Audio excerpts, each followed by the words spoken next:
जय हिंद दोस्तों। आज हम देखते हैं अपनी टेस्ट सीरीज के पेज नंबर 5 का सॉल्यूशन। तो इसमें क्वेश्चन नंबर 67 है। क्वेश्चन नंबर 67 कह रहा है यदि 58 बराबर 64 25, यदि 58 बराबर 64 25, 69 बराबर 81 36, 69 बराबर 81 36, तो 73 बराबर क्या होगा। क्लियर है। तो दोस्तों इस तरीके के क्वेश्चन में हमें क्या होना चाहिए, संख्याओं की जानकारी होनी चाहिए कि संख्याओं की जानकारी यहाँ पर कौन सी संख्या किस संख्या का वर्ग होती है, कौन सी संख्या किस संख्या का घन होती है, या किस संख्या में कितना जोड़ने पर वर्ग या घन या कितना घटाने पर वर्ग या घन बनाया जा सकता है। अगर हमें ये नॉलेज है तो हम संख्याओं को देख के ही समझ जाएंगे कि इसमें क्या हो रहा है। आप लोग देखेंगे 58 से 64 25 लाना है तो मेरे को पता है 8 का वर्ग कितना होता है 64। उसके बाद मेरे को पता है 5 का वर्ग कितना होता है 25। ऐसे ही आप लोग यहाँ पर देखेंगे 9 का वर्ग 81, 6 का वर्ग 36, तो यहाँ पर भी 3 का वर्ग 9 और 7 का वर्ग 49। तो आंसर कितना हो जाएगा 949। कितना हो जाएगा 949। क्लियर है। या फिर सा ऑप्शन में 0 लगा हुआ है आगे, तो 0 949 हम इसका आंसर दे सकते हैं। अगला क्वेश्चन नंबर 68। क्वेश्चन नंबर 68 कह रहा है कि सन को 27 लिखा जाता है। सन को क्या लिखा जाता है 27। बोले सन को 27 लिखा जाता है। फिर कह रहा है तो कैट को क्या लिखा जाएगा। तो किसी भी शब्द का कोड अगर अंकों में देता है तो सबसे पहले हमें उस शब्द के क्या करने पड़ेंगे, अंक लिखने पड़ेंगे। क्या करने पड़ेंगे, अंक लिखने पड़ेंगे। तो यहाँ मैं अंक लिखता हूँ तो एस कितने पर है 19 पर, यू कितने पर है 21 पर, एन कितने पर है 14 पर। अब मेरे को क्या करना है, इन अंकों की सहायता से 27 लाना है। तो आप लोग देखोगे कि सहायता का मतलब यहाँ पे जोड़कर घटा के भाग करके गुणा करके कैसे भी करके 27 लाना है। तो मैं इनको जोड़ता हूँ 19 और 11 40, 40 और 14 54, और 54 का आधा कितना होता है 27। तो ऐसे ही यहाँ पर मैं देखूँगा कि 3 1 20, 3 और 1 20 और 1 21, 21 और 3 24, और 24 का आधा मैं यहाँ पे करता हूँ तो कितना आ जाएगा 12 आ जाएगा। तो यानी कैट का कोड क्या लगा देंगे 12 लगा देंगे।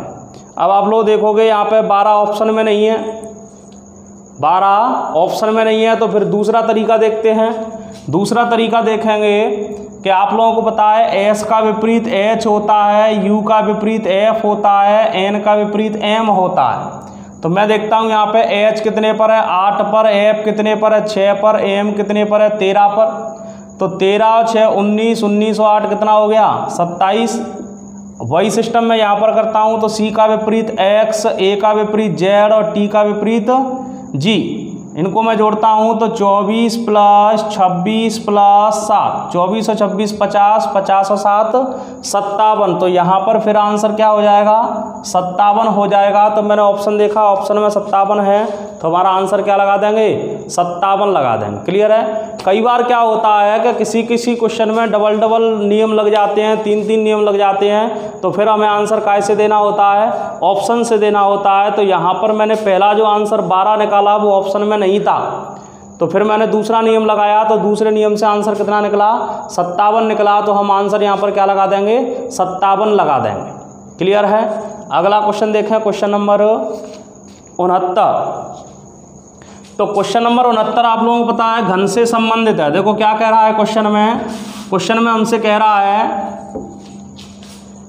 क्वेश्चन नंबर 69 में कह रहा है कि 4 सेंटीमीटर के घन को 1-1 सेंटीमीटर के छोटे छोटे घनों में काटा जाता है, तो बनने वाले कुल घनों की संख्या क्या होगी। तो आप लोगों को पता है कि छोटे घनों की संख्या बराबर क्या होता है, छोटे घनों की संख्या बराबर, छोटे घनों की संख्या बराबर होता है n3, और n बराबर होता है बड़े घन की भुजा, बड़े घन की भुजा बटे छोटे घन की भुजा।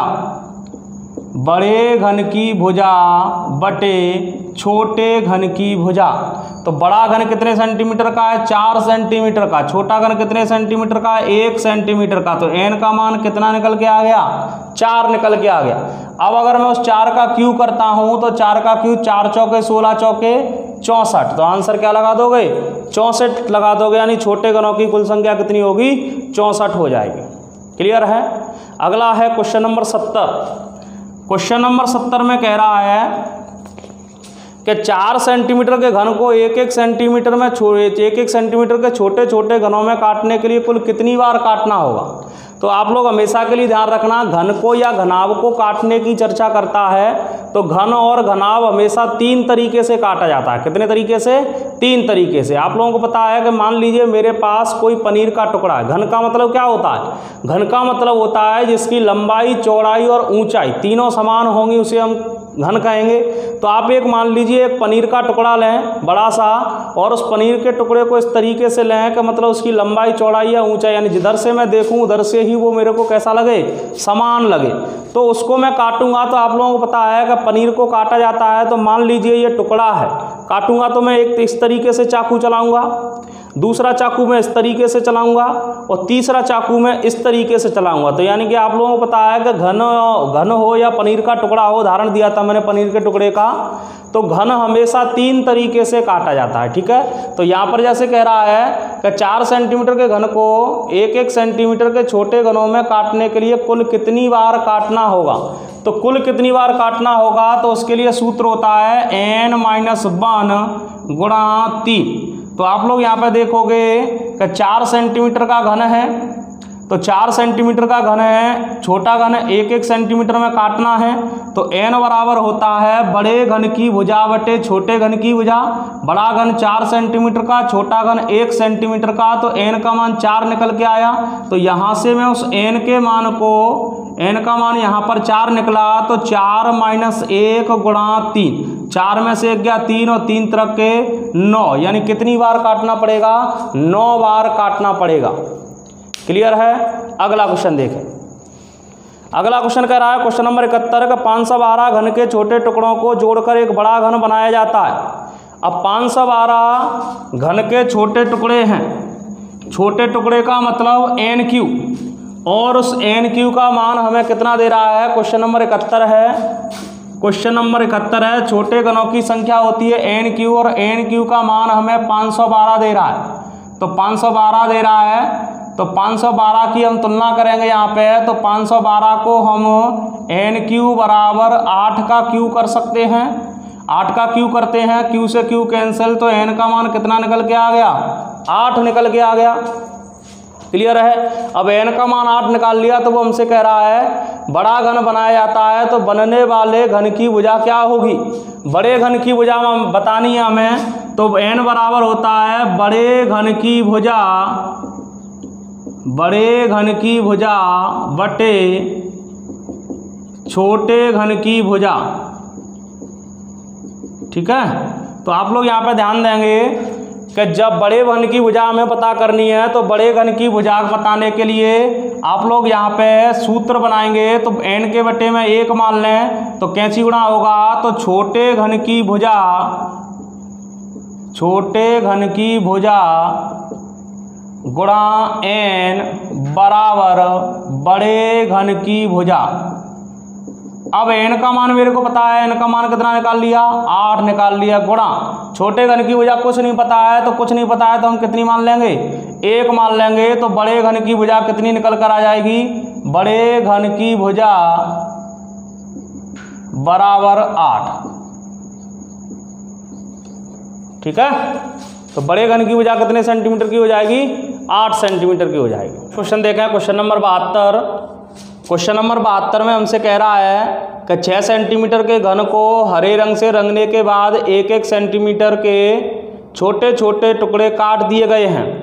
तो भाई 6 सेंटीमीटर का मतलब 6 ही उसकी ऊंचाई है, 6 ही उसकी चौड़ाई है, और 6 ही उसकी लंबाई है। यानी कि घन की परिभाषा क्या होती है कि जिसकी लंबाई, चौड़ाई और ऊंचाई तीनों ही क्या हो, समान हो, उसे हम क्या कहते हैं, घन कहते हैं। क्लियर है। अब उसमें से एक एक सेंटीमीटर काटा गया है, तो ये 6 सेंटीमीटर है, ये 6 सेंटीमीटर है, ये 6 सेंटीमीटर है। एक एक सेंटीमीटर काटूंगा तो ये एक, ये एक, ये एक, ये एक और ये एक। तो यहाँ पर जो काटा जाता है वो आर पार काटा जाता है। कैसे काटा जाता है, आर पार। पनीर के टुकड़े को हम काटेंगे तो चाकू केवल ऊपर नहीं रखेंगे, ऊपर रखने के बाद चाकू कहाँ तक जाएगा, नीचे तक जाएगा। क्लियर है। तो यहाँ पर मैं क्या करता हूँ, ये मैंने पूरा जो 6 सेंटीमीटर की लंबाई, चौड़ाई और ऊंचाई थी, उस 6 सेंटीमीटर की लंबाई, चौड़ाई और ऊंचाई को काय में काट लिया, एक एक सेंटीमीटर में काट लिया। कितने में काट लिया, एक एक सेंटीमीटर में। तो यहाँ पर ये आपके सामने छोटे छोटे टुकड़े घर के बनते जा रहे हैं। ये मैं आपके सामने डायग्राम बना रहा हूँ, अभी मैं सूत्र से भी समझाऊंगा। तो आप लोग देखेंगे यहाँ पे ये 6 सेंटीमीटर था, लंबाई, चौड़ाई और ऊंचाई सब के सब क्या थी, 6 सेंटीमीटर थी। तो मैंने इसे क्या कर लिया, एक एक सेंटीमीटर में काट लिया। क्लियर है। अब जैसे ये एक एक सेंटीमीटर में कटा है तो वो हमसे सबसे पहला क्वेश्चन कह रहा है कि बनने वालों घनों की कुल संख्या। तो पहला क्वेश्चन बनने वाले घनों की कुल संख्या कह रहा है। आप लोगों को पता है कि 6 सतह होती हैं। मैं पहले एक सतह काउंट कर लेता हूँ, 1 2 3 4 5 6, 6 दूनी 12, 6 तीन 18, 6 चौके 24, 6 पंजे 30, 6 छिक्का 36, 6 सत्ते 42। तो यहाँ पर आप लोगों को पता है एक सतह में, सॉरी 6 छिक्का 36, एक सतह में कितने हो गए, 36 हो गए। 1 2 3 4 5 6 और एक में 6 हैं तो 6 छिक्का 36। अब आप लोगों को पता है उन 36 में ये भी शामिल है, ये भी शामिल है। तो 36 इसके, 36 इसके, 36 इसके, ऐसे ही करके ये 36 36 सबके हैं। तो कितनी है, 1 2 3 4 5 6। तो या तो मैं डायरेक्ट निकाल सकता हूं कि 36 गुणा 6 कितना हो जाएगा, 216। और या फिर छोटे घनों की संख्या के लिए सूत्र होता है एन क्यू, और एन बराबर होता है बड़े घन की भुजा बटे छोटे घन की भुजा। तो एन बराबर में बड़े घन की भुजा बटे छोटे घन की भुजा करूंगा तो यहाँ पर एन का मान 6 आ गया, और 6 का क्यू करता हूं तो कितना आ जाएगा, 216। क्लियर है। तो यहाँ पर ये 216 हो गया पहले क्वेश्चन का आंसर। दूसरे क्वेश्चन को आप लोग देखेंगे यहाँ पे, तो दूसरा क्वेश्चन कह रहा है बिना रंगी कलर कर दिया है, कलर नहीं है वो सतह है, बिना रंगी सतह वाले घनों की संख्या क्या होगी। यानी ऐसी सतह देखनी है, ऐसे घन देखने हैं जिनकी कोई भी सतह पर रंग ना हो।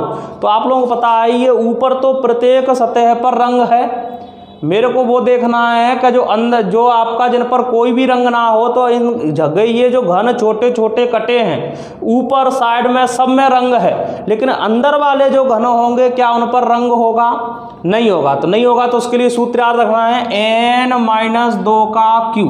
n का मान 6 है, 6 - 2 का क्यू करेंगे तो 6 में से 2 गया 4, और 4 का क्यू कितना निकल के आ जाएगा, 64 निकल के आ जाएगा। तो क्वेश्चन नंबर 3 देखें।